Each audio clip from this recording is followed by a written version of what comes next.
بیٹے کو پہچانتا ہے، لیکن اس علم پہ عمل نہیں کیا تو قرآن نے کیا کہا؟ مثل الذین حملوا التوراۃ ثم لم یحملوها کمثل الحمار یحمل اسفارا۔ علم تھا مگر عمل نہیں تھا، تو قرآن نے کہا ان کی مثال گدھے جیسی ہے جس کے اوپر بوجھ لدا ہوا ہے مگر یہ اس بوجھ سے فائدہ نہیں اٹھاتے۔ ان کے لیے کوئی فرق نہیں پڑتا کہ یہ پتھر ہیں، یہ لکڑیاں ہیں یا کتابیں ہیں، یہ ان کے لیے یہ کتابیں بس بوجھ ہے، اس لیے انہوں نے اس سے کوئی فائدہ نہیں اٹھایا۔ تو علم جب عمل میں ڈھل جائے، علم جب عمل میں، اب پھر جملہ کہنے کی اجازت چاہ رہا ہوں کہ اگر علم کو دیکھنا ہو تو قرآن دیکھ لو، علم کو عمل میں ڈھلے ہوئے دیکھنا ہو تو معصوم کی سیرت کو دیکھ لو۔ جب علم عمل میں ڈھلتا ہے تو علی ابن ابی طالب کی شخصیت سامنے آتی ہے۔ لہذا میں نے وہ بات جو ابھی کہی کہ قرآن زبان مل جائے، علم عمل میں ڈھل جائے، ہر اعتبار سے دیکھتے چلے جائیے، جتنا ذہن قریب آتے چلے جائیں گے، فکر قریب آتی چلی جائے گی، روح قریب آتی چلی جائے گی، اتنا کمال حاصل ہوتا چلا جائے گا، اتنا بلندی حاصل ہوتی چلی جائے گی۔ لہٰذا ان سے ویسی وقت تمام ہو رہا ہے، ورنہ ابھی مرحلہ آیا نہیں تھا جہاں پہ گفتگو کو روکنا تھا، لیکن اب رکتے ہوئے اس گفتگو کو یہیں پہ انشاءاللہ بات یہاں سے آگے بڑھے گی کہ بار بار جو دعوت دی جا رہی ہے، جو بات آج نہیں کہہ سکا جہاں سے بات شروع کی تھی کہ اصل میں ان کی جو محبت کا تقاضا کیا گیا، ان کا جو عشق سرمایہ حیات قرار پایا، وہ اسی لیے کہ ان کی محبت لٹمس ٹیسٹ ہے دین کی محبت کا، دین کی محبت کا۔ وہ کیسے، اس کے لیے بات آگے بڑھے گی، مگر بس دیکھنا ہو کہ واقعاً جب علم عمل میں ڈھلتا ہے تو انسان کہاں پہنچتا ہے اور اس کے نقش قدم پہ چلنے والے کہاں پہنچتے ہیں، تو پھر کہیں دور جانے کی ضرورت نہیں ہے، اپنے ذہنوں کو کربلا کی طرف لے جائے، اپنے ذہنوں کو کربلا کی طرف لے جائے، اپنی فکروں کو کربلا کی طرف لے جائیں۔ آج کئی کلام آپ نے سنے، چاند کا ذکر بھی ہوا، سید کے سفر کا ذکر بھی ہوا، کربلا پہنچنے کا ذکر بھی ہوا۔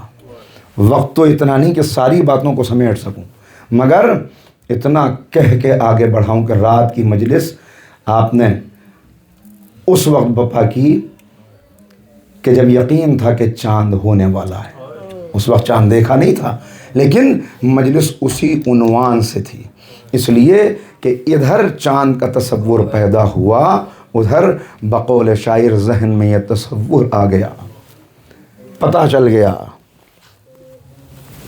کہ اب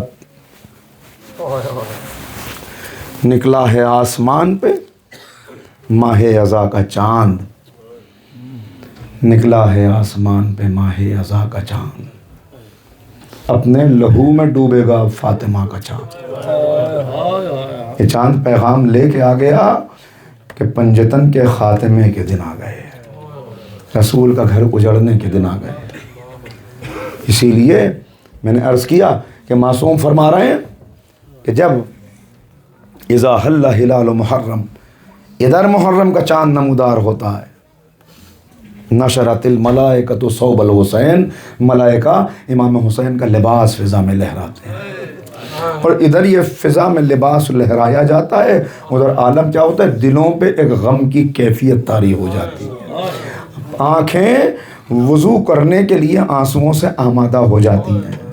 اس لیے کہ یہ چاند جب معصومین دیکھتے تھے تو عالم کیا تھا، عالم یہ تھا کہ راوی کہتا ہے کہ ہمیں چاند دیکھنے کی ضرورت نہیں پڑتی تھی، بلکہ چھٹے امام کے گھر سے ایسے رونے کی آواز آتی تھی کہ ہمیں پتہ چل جاتا تھا محرم کا چاند نمودار ہو گیا۔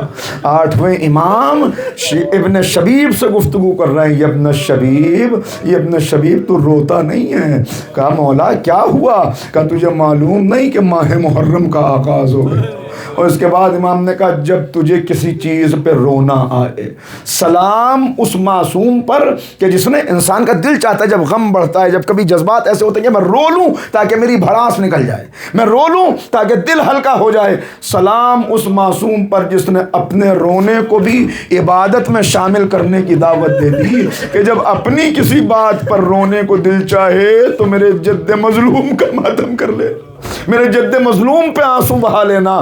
وہ تصور اپنے ذہنوں میں لے آئیے کہ قافلہ مدینے سے رخصت ہو رہا ہے، ایک بھائی ہے جو بار بار آگے بڑھ کے بھائی کا دامن پکڑ لیتا ہے۔ جانتے ہیں کون ہے؟ محمد حنفیہ ہیں، جو بار بار کہتے ہیں بھائی یمن چلے جائیے، پہاڑوں کی طرف چلے جائیے، مگر کوفہ نہ جائیے گا، اس لیے کہ اہل کوفہ نے دغا کی ہے، اہل کوفہ نے وفا نہیں کی، نہ جائیے گا کوفے کی طرف۔ امام نے کہا بھائی، جب دیکھا بہت بے چین ہے محمد حنفیہ، ایک مرتبہ کہا بھائی رات خواب میں نانا تشریف لائے تھے، نانا تشریف لائے تھے، خبر دے دی ہے حسین اللہ چاہتا ہے کہ تمہیں اپنے خون میں ڈوبے ہوئے دیکھے۔ کہا اچھا اگر جانا ہے تو بہنوں کو ساتھ نہ لے جائیے، کہا اللہ چاہتا ہے اپنی راہ میں انہیں اسیر دیکھے۔ لیجئے قافلہ چلا، یہ رجب کا مہینہ ہے، یہ قافلہ 28 رجب کو نکلا، 3 شعبان کو مکہ پہنچے، 1 مہینہ 6 دن کربل مکے کے اندر قیام کیا، یہاں تک کہ 8 ذی الحجہ کو مکہ چھوڑا اور مکے سے کوفے کا رخ کیا۔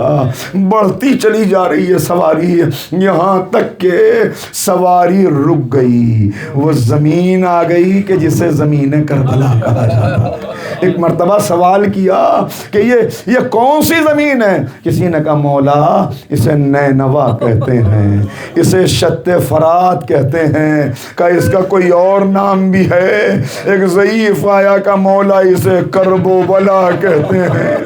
میں ایک مرتبہ کہا یہی وہ زمین ہے جہاں سواریاں رکیں گی، یہی وہ زمین ہے جہاں خیمے بپا ہوں گے، یہی وہ زمین ہے جہاں جوانوں کا لہو بہے گا، یہی وہ زمین ہے جہاں اب یہ ہماری قبریں زیارت گاہ بنیں گی۔ وعدہ گاہ آ گئی حسین کی، رک گیا قافلہ۔ کون سی زمین؟ جہاں آدم کو ٹھوکر لگی وہ زمین، جہاں نوح اپنی سواری سے گر گئے وہ زمین، جہاں حضرت عیسیٰ کو اذیت پہنچی وہ زمین۔ کون سی زمین؟ جناب عیسیٰ سے کچھ برس پہلے ایک بادشاہ تھا جس کا گزر ہو رہا تھا، اس جگہ سے گزر ہو رہا تھا، اس بادشاہ کا نام تھا القمہ، اس بادشاہ کا نام تھا القمہ۔ یہاں پہ قیام کیا، بادشاہ نے کہا رات یہیں گزاریں گے، صبح آگے بڑھیں گے۔ سو رہا تھا تو ایک خواب دیکھا کہ کوئی کہہ رہا تھا یہ وہ زمین ہے جہاں آخری نبی کے نواسے کو پیاسا ذبح کیا جائے گا۔ ایک مرتبہ زارو قطار روتا ہوا اٹھا، کہا میں نے یہ خواب دیکھا ہے کہ آخری نبی کا نواسا اس زمین پر پیاسا رہے گا، ذرا پتہ تو کرو یہاں کوئی کنواں نہیں ہے، یہاں کوئی دریا نہیں ہے۔ خبر دی سپاہیوں نے کہ یہاں سے 20 میل کے فاصلے پہ ایک دریا ہے جسے فرات کہا جاتا ہے۔ کہا اب میں آگے نہیں بڑھوں گا جب تک اس دریا سے نہر کاٹ کے اس زمین پر لے آؤں تاکہ آخری نبی کا نواسا پیاسا نہ رہے۔ ایک مرتبہ حکم دیا اپنے سپاہیوں کو، خادموں کو، نہر کھودی جانے لگی، اس فرات سے نہر کھود کے لائی گئی۔ اس نہر کو اسی بادشاہ کے نام پہ نہر القمہ کہا جاتا ہے۔ القمہ کا پانی آ گیا، بادشاہ نے شکر کا سجدہ کیا کہ میں نے پیاسوں کے لیے پانی کا انتظام کر دیا، مگر اسے خبر کیا تھی کہ پانی بہتا رہے گا، بچے پیاسے رہیں گے۔ وہی زمین ہے جہاں آقا کی سواری پہنچ گئی، ابھی سواریوں سے اترے نہ تھے، ابھی صرف بیویاں اتری تھیں کہ ایک مرتبہ فضہ پیغام لے کے آئیں، بھیا بہن نے طلب کیا ہے۔ حسین آئے، اے بہن کیا ہوا؟ بھیا جلدی یہاں سے خیمے اٹھا لو، جلدی سواریوں کو آگے بڑھاؤ۔ اے بہن ہوا کیا؟ اے بھیا جب سے میں نے اس زمین پر قدم رکھا، ہوا کا ایک جھونکا آیا، میرے سر سر سے ردا سرک گئی، اس زمین کی خاک میرے سر میں پڑی، اور اے بھیا پشت خیمہ سے کسی بی بی کے رونے کی آواز آ رہی ہے جو کہتی ہے میرا حسین، آئے میرا حسین۔ اے بہن تم نے نہیں پہچانا، یہ اماں ہیں جو جنت البقیع سے آ گئیں۔ اے بہن یہی زمین وعدہ گاہ ہے، اسی زمین پہ اب بستی بسے گی۔ لیجئے بنی اسد کے قبیلے کو بلایا، ایک مرتبہ کہا یہ زمین کس کی ہے؟ 60,000 درہم کے عوض زمین خریدی۔ اس کے بعد کہا ہم نے یہ زمین تمہیں ہبہ کر دی، ہمیں اس زمین پر رہنا نہیں ہے، 8 دن کے بعد یہاں ہمیں شہید کیا جائے گا، ہمارے لاشیں پڑے ہوئے ہوں گے، بس تم سے 3 وصیتیں، بس مجلس ختم ہوئی، تم سے 3 وصیتیں ہیں۔ پہلی وصیت یہ ہے کہ جب فوجیں یہاں سے چلی جائیں اور ہمارے لاشیں بے گور و کفن پڑے ہوئے ہوں تو ان لاشوں کو دفنا دینا۔ مردوں سے وصیت کی، پھر خواتین کو بلایا، میں فاطمہ کا لال ہوں، ہماری میتوں کو دفنانے اگر تمہارے مرد نہ آئیں تو تم پانی بھرنے کے بہانے آ جانا، خاک سے چھپا دینا۔ بچوں کو وصیت کی، اگر تمہارے والدین نہ آئیں تم آ کے مٹھی پر خاک ڈال دینا۔ میں ہاتھوں کو جوڑ کے اتنا کہوں مولا کتنی تمنا تھی کہ لاشیں عریاں نہ رہیں، بے گور و کفن نہ رہیں، مگر ہائے ظلم کربلا، ادھر سید کے جسم سے تن جدا ہوا، تن سے سر جدا ہوا، ادھر فضہ دوڑی ہوئی آئی، اے بی بی غضب ہو گیا۔ فضہ کیا ہوا؟ کہ حکم حاکم یہ ہے کہ ابھی سواریوں سے نہ اترنا، ابھی لاشوں کو پامال کرنا ہے، ابھی میتوں پہ گھوڑے دوڑنے ہیں۔ لیجئے عزادارو سننا آخری فقرے۔ پامالی کی تیاری ہوئی، کچھ لوگ آگے بڑھے، اور ہمارا سردار تھا لاشا پامال نہ ہونے دیں گے، کہا ہٹا لو۔ کچھ اور لوگ آئے، ہم اکبر کے ننیحال والے ہیں، لاشا پامال نہ ہونے دیں گے، اٹھا لو۔ ہم حبیب والے ہیں، لاشا، ارے ایک ایک کر کے سارے لاشیں ہٹ گئے۔ ایک غریب زہرا کا لاشا تھا جو پڑا ہوا تھا، نہ بدن پہ لباس تھا، نہ سر تھا، کوئی نہیں تھا جو کہتا یہ میرا کچھ لگتا ہے۔ جو سب کے لاشیں لے کے آیا تھا اس کا لاشا پڑا تھا، ایک بیٹا بیمار غش کے عالم میں، ادھر کے گھوڑے ادھر، سیعلم الذین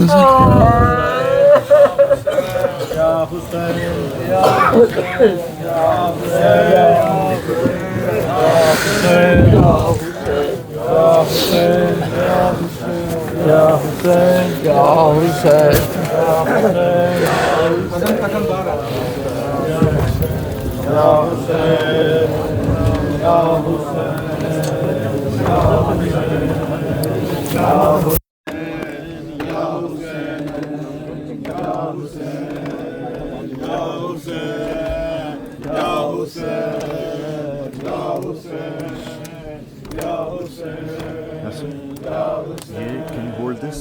Yes. Keep it. For how long? As long as it's going on. Okay. Yeah. Assalamu alaikum.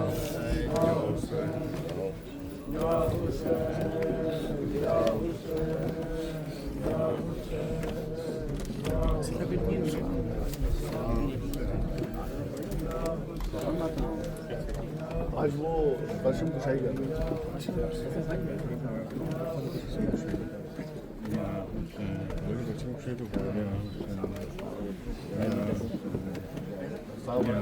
Now, yeah.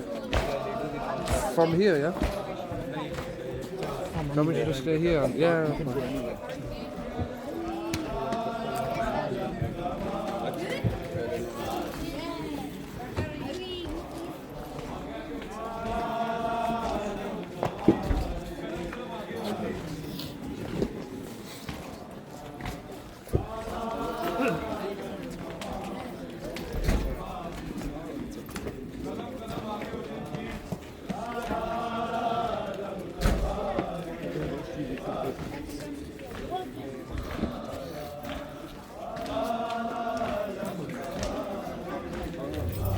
I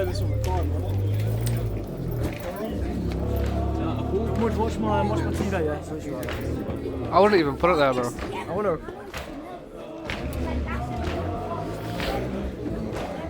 Yo, do you mind holding this? I am. You're not pre-recording the whole time.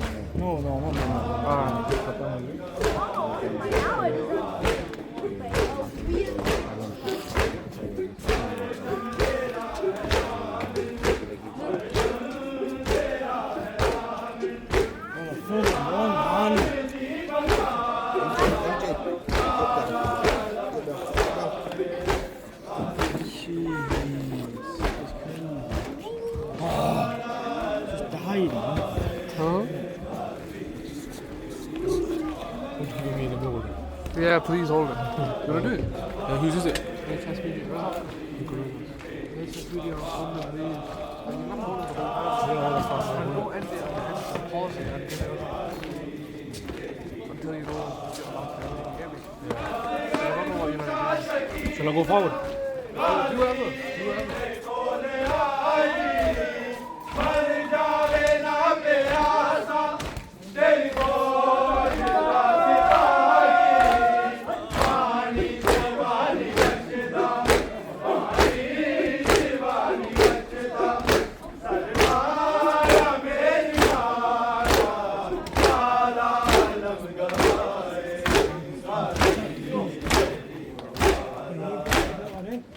Allah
جلال کی کیا بات ہے، عزت سنائی ہے، وہ جس پر دیکھ کے ڈرتے ہیں دشمنوں کے دل، اسی پرچم کی لوگوں آج پرچم کشائی ہے۔